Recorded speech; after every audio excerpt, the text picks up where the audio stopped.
Grand Rising, beautiful people. It is such a wonderful day. Who are the people in your neighborhood? In your neighborhood. In your neighborhood. I love that song. I don't remember who says it, but listen, I'm not too sure that all of my followers, people that watch me live on all my social platforms, know this about me. Listen, I grew up as a Jehovah Witness. Kingdom whore, baby. When I got old enough and I could make my decision when it came to quote unquote religion, I literally joined the military. So I was 18 years old. And when doing so, I wanted to experience other religion.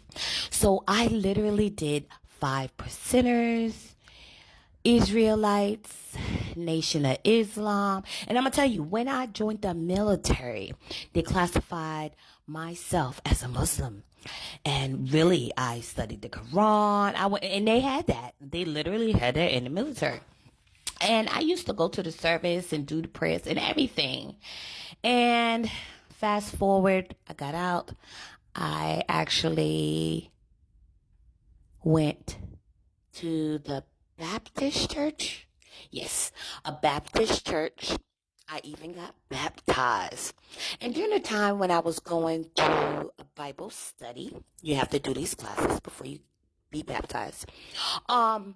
There was a lot of questions that I had, and when I questioned the people that was teaching, they got upset. They dealt with emotions like, you shouldn't be questioning anything when it comes to the Bible. Why not? I can't question anything and just follow what you say. And then when I do have questions, you address me with an emotional attachment and with anger.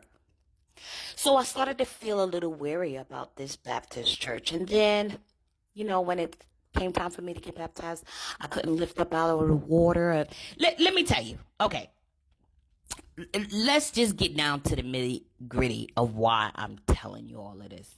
If you've been following me and you've noticed a change in my dressing, my lives, listen, I still do not study religion. Don't get it twisted. I do not study religion. I cover my head because I cover my crown. I cover my body because I vibrate at a high frequency. Bugs are attracted to me 120%. So I always get bit. So I cover those areas.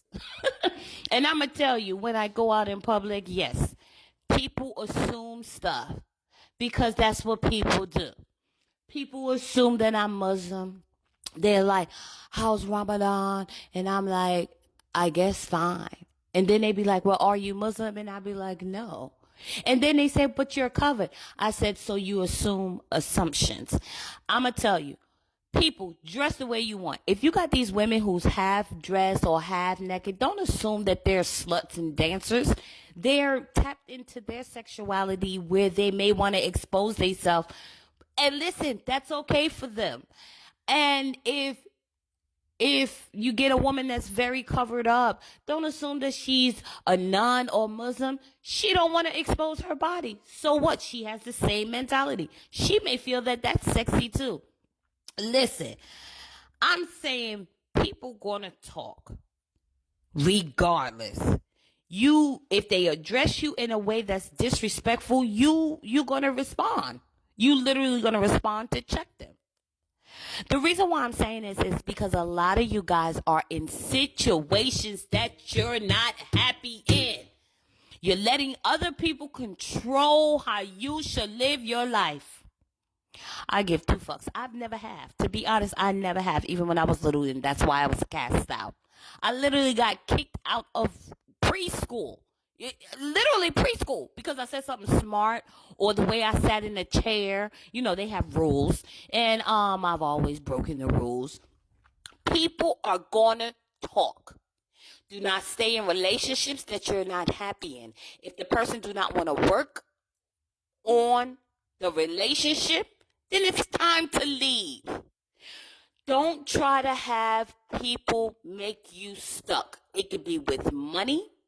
It could be with children. Oh, and I hate those. And hate is a strong word that I'm using, but I really hate people to use kids to keep a relationship going.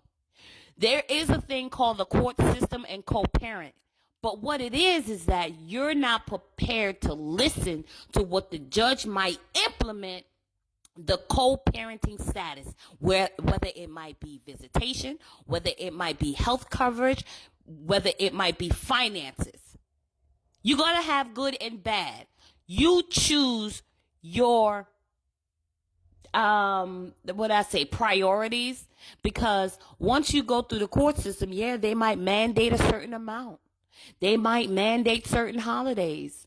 But isn't that better than being chokehold and shackled to a situation that is not bringing you happiness? You get some people that, their main objective is to progress financially in life. And you know what? You might manifest that. But if you are acting in ill will and bad intentions, then you're going to work hard for the rest of your life. Meaning you may advance in your career, but you're going to work hard like a horse to pay the cost to either stay in those relationships, stay in that hostile situation, letting someone manipulate you, all of I can't live that way. But again, I'm divorced. I've been divorced over 20 years, baby. Listen, and just because I have kids don't mean I'ma stay with you, because I'm one of those women that will leave. I know how to work. I'm not afraid of working. And listen, when I divorced my ex-husband, I didn't take him to court for child support or none of that.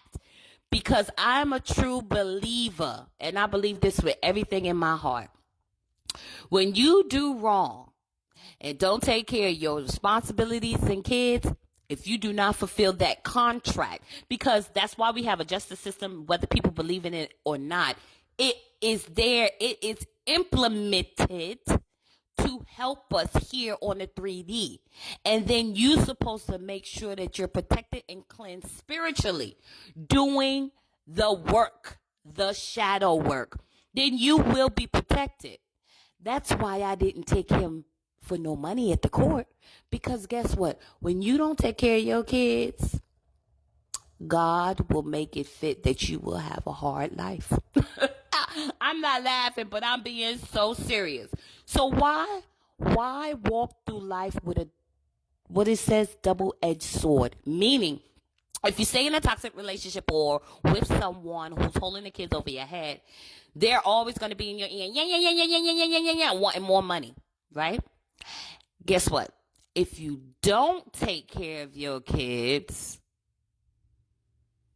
and don't use the system for protection, spiritually, you're going to not be able to sleep. Your soul will never rest. You're going to be attacked. Which one would you like to do? Because remember, once you do shadow work and do what is needed in the 5D, you will be taking care of the 3D. So first, work on the inside out. Take care of yourself spiritually. And then God, Jehovah, Allah, whoever you believe in, will make sure you're taken care of in the 3D. The physical body of a person will not be able to manipulate you. And even the court system will work with you. But you got to do the work. A lot of y'all don't want to do the work. And that's why you will be walking misery. Walking misery loves company. I hope this message helps, but this is what I woke up to give it to you direct in a way that you would understand. My name is Brooklyn. I pray you have peace and make the right decisions. You know who I'm talking to. I'm talking to you, my beautiful energy. Holla.